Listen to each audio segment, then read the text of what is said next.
My name is Walter Thompson. I am 74 years old. Most people in this town just call me Mr. Walter. I've lived here almost my entire life. Same streets, same sunsets, same quiet evenings.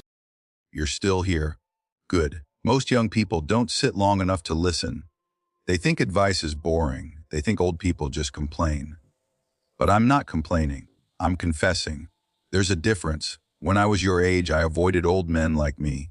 I thought they were outdated, slow, out of touch. I thought the world had changed and their lessons no longer applied. But fear has not changed. Time has not changed. Regret has not changed. Only distractions have increased. Let me tell you about the day I realized I was asleep. I was 35. I had a stable job. Not exciting, not terrible, just stable. The kind of job where years pass quietly. One evening, I met an old school friend after many years. We sat in a small tea shop. He looked tired but alive. There was something in his eyes. Fire. He had tried 3 businesses. All failed. He was in debt. People mocked him. But while he spoke with pride. "I'm learning," he said. Learning. I went home that night and stared at myself in the mirror. I had no debt, no big failures, no big risks, but I also had no fire in my eyes. That scared me more than failure ever could. You see, failure bruises your ego. Regret bruises your soul. I started noticing something. Every time I had an idea, I would immediately calculate the risks.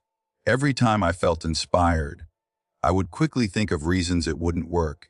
I had trained my mind to protect me from embarrassment. But in protecting myself from embarrassment, I also protected myself from growth. Protection can quietly become limitation.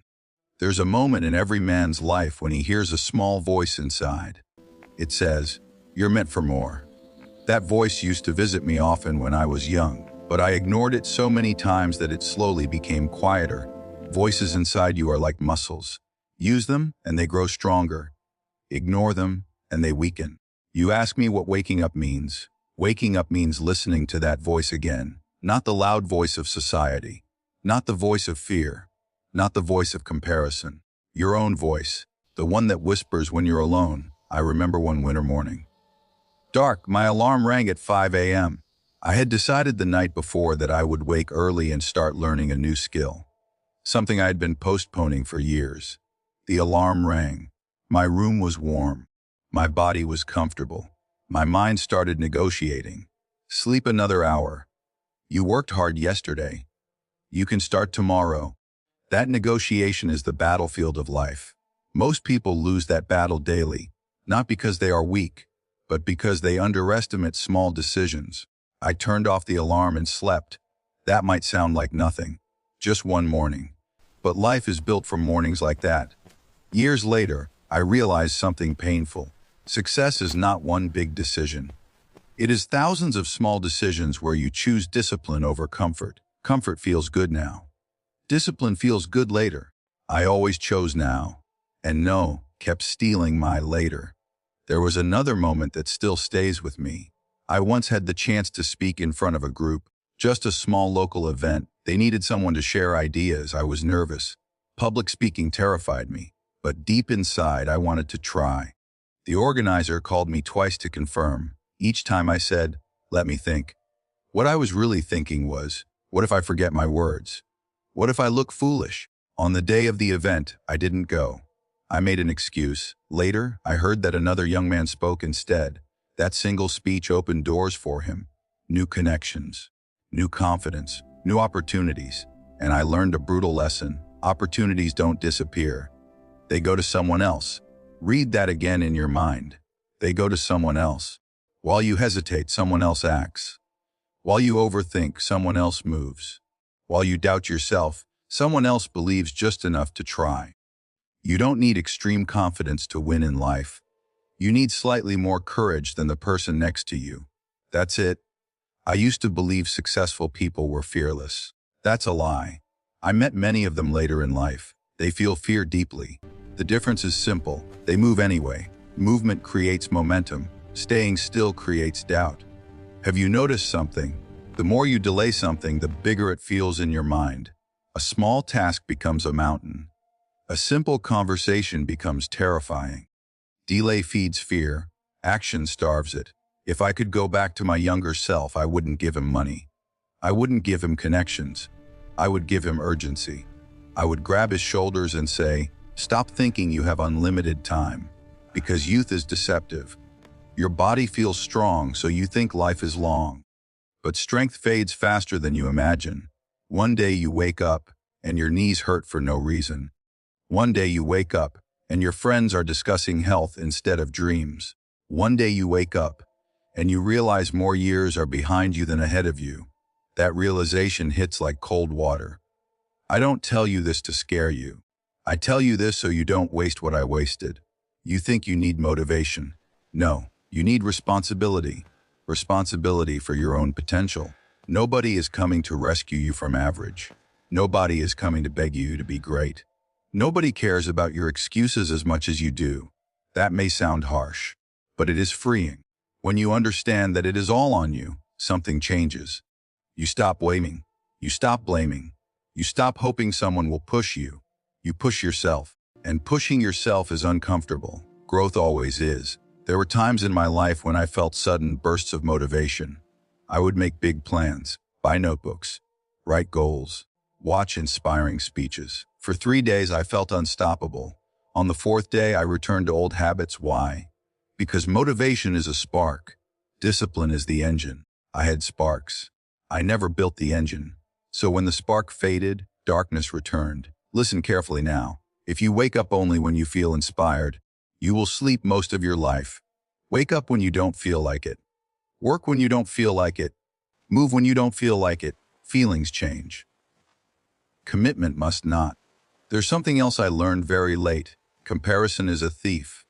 When I saw others ahead of me, instead of feeling inspired, I felt discouraged. I thought, they're smarter. They're lucky. They have support. Maybe some of that was true. But comparison made me passive. Instead of competing with my past self, I competed with other people's highlights. And that battle cannot be won. You only need to be better than the person you were yesterday. Just a little better. One more hour practiced. One more attempt made.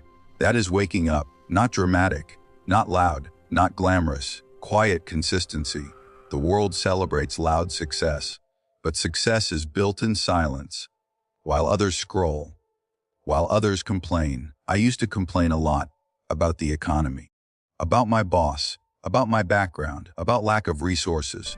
Complaining feels productive, but it changes nothing. Action feels difficult, but it changes everything. There is no perfect time. If you wait for perfect conditions, you will wait forever. Start tired. Start scared. Start unsure. Just start. Because movement creates clarity. When you walk in fog, you cannot see far. But as you take steps, the path reveals itself. Most people stand still waiting for the fog to clear completely. It never does. Life rewards movement. I am not a famous man.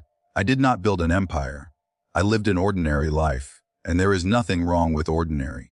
But what hurts is knowing I could have done more. Not for fame, not for applause, for myself, for the satisfaction of knowing I tried fully. You still have that chance. Right now, your story is flexible. It can bend. It can change direction. Mine is mostly written in ink. Yours is still in pencil. Wake up before the ink dries.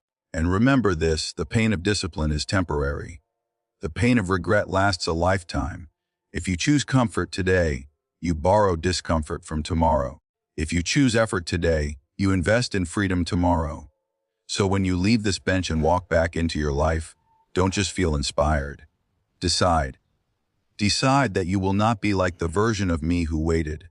Decide that when fear knocks, you will open the door instead of hiding. Decide that your mornings will not be stolen by excuses. One day, many years from now, you will be the old man. A young person will stand in front of you, and you will tell your story. Make sure it is a story of attempts, not apologies. This is not about becoming the richest, not about becoming the most famous.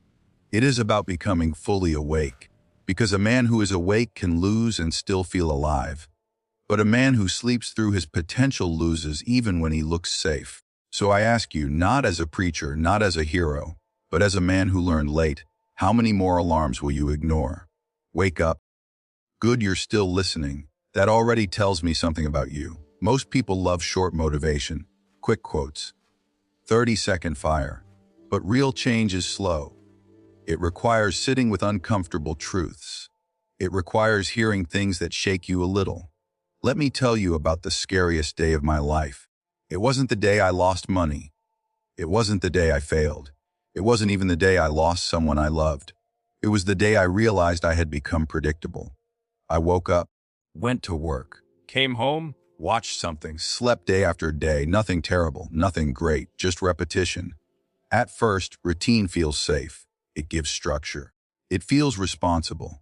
But if you are not careful, routine slowly becomes a cage you decorate so nicely that you forget it's a cage. I remember sitting in my car one evening after work. Engine off. Silence around me. I didn't go inside the house immediately. I just sat there, and I asked myself a question I had avoided for years. If I keep living like this, where will I be in 10 years? The answer frightened me. Exactly where I was. That's when I understood something important. If you don't change direction, you end up exactly where you're heading. It sounds obvious, but most people don't apply it to their own lives. You say you want success, but your daily actions lead to comfort. You say you want growth, but your habits protect you from discomfort. You say you want change, but you repeat the same choices. That is sleep. Sleep is not the absence of movement. Sleep is the absence of intention. I moved every day, but I wasn't intentional. I reacted to life. I didn't design it. There's a difference between surviving the day and building the future. When you're young, you have something incredibly powerful: flexibility. You can change careers, learn new skills, move cities, start again, but every year you delay, flexibility decreases. Responsibilities increase, energy shifts, risks feel heavier. This is why I say courage is cheaper when you're young. I once met a man who was 10 years older than me. At that time, I was already feeling stuck. He had just started studying something completely new. Everyone around him said he was crazy. He smiled and said, "If I don't start now, I'll be 10 years older anyway. I'd rather be 10 years older with a new skill." That sentence stayed with me. You will grow older no matter what. The question is, will you grow stronger or just older? There is a big difference. Let me tell you about fear. Fear is clever. It rarely says, "Don't try." Instead, it says, "Wait a little longer. Be realistic." Fear often disguises itself as logic. And because it sounds reasonable, we obey it. I obeyed it for decades. I told myself I was being practical, responsible, smart. But deep inside, I knew the truth. I was protecting my ego. Ego hates embarrassment. It would rather stay small and safe than risk looking foolish. But here is the irony. The people you fear will laugh at you. They are too busy worrying about themselves. Most of the time, nobody is watching you as closely as you think. And even if they do laugh, their laughter lasts a few seconds. Your regret lasts years. Which one is heavier? When I was around 40, I tried to make a small change. I started waking up earlier, just 30 minutes earlier. It felt insignificant. But for the first time, I felt in control of something. Those quiet mornings became special. No noise, no expectations, just me and my thoughts. In those moments, I realized how loud the world is during the day. People's opinions, news, messages, demands. If you don't create silence for yourself, you will never hear your own direction. That's another way to wake up, create space to think. Most people are so busy reacting that they never sit and ask, what do I truly want? Not what your parents want. Not what your friends expect. Not what society praises. What you want. I didn't ask that question seriously until it was very late. And when I finally asked it, the answer hurt. I wanted to feel proud of myself, not rich, not famous, proud. Proud that I tried difficult things. Proud that I didn't quit too early. Proud that I faced fear instead of avoiding it. Pride built on effort feels different from pride built on comfort. Comfort pride is fragile. Effort pride is strong. There is another truth I learned. Energy is precious. When you're young, you waste energy like it's unlimited. Late nights, pointless arguments, endless scrolling. Negative people, you think it doesn't matter. But energy spent in the wrong direction weakens your power for the right direction. Your focus is like a muscle. Every time you choose distraction, You train yourself to be distracted. And then when it's time to focus on something meaningful, your mind resists. Train your focus while it is still strong. Discipline your attention, because attention shapes destiny. Let me confess something embarrassing. I used to blame luck. When someone succeeded, I would say, "He was lucky." It made me feel better. But one day, I asked myself honestly, if luck knocked on my door, would I even be prepared? Opportunity favors the prepared mind, and preparation requires daily effort. You cannot control timing. You cannot control the market. You cannot control other people. But you can control your preparation. That is waking up, taking responsibility for what is within your control. As I grew older, I noticed something strange. The things I feared most when I was young rarely happened, and the things that truly shaped my life were things I never predicted. Life is unpredictable, so waiting for certainty is foolish. You will never have full certainty. Move anyway. When I think back, I don't remember the days I stayed comfortable. They blur together, but I remember the days I tried something new, the days I felt nervous, the days I stepped outside routine. Growth days stay in memory. Comfort days disappear. Which kind of days are you collecting? One powerful moment in my life came when a younger colleague asked me for advice. He said, "Sir, how do you know when you're on the right path?" I paused, because deep inside, I wasn't sure I was ever fully on mine. I told him something I wish someone had told me earlier. The right path is the one where you are growing, even if it is hard. If your life feels too easy for too long, you are probably not stretching yourself. Muscles grow when stressed. Character grows when challenged. Avoiding challenge keeps you weak. Strength is built intentionally. There was a period in my life when everything felt routine and dull. No excitement, no ambition, just maintenance. And I realized something. Excitement does not come from comfort. It comes from progress, even small progress. When you improve even a little, you feel alive. That feeling is addictive in a good way. Chase progress, not applause. Applause is temporary. Progress compounds. If I could summarize my biggest mistake, it would be this: I underestimated the power of small daily choices. I thought big success required big dramatic action. In reality, it requires small consistent action, a book read slowly, a skill practiced daily, a habit improved gradually. You don't become great in one moment. You become great in quiet repetition, and repetition requires waking up again and again, not once, every day. That's the part nobody talks about. Waking up is not a single decision. It is a daily decision. Every morning you choose comfort or growth, excuse or effort, delay or action, and those tiny choices build your identity. At the end of life, identity matters more than achievement. Were you brave? Were you disciplined? Were you honest with yourself? Or did you hide behind comfort? I am not telling you to be extreme.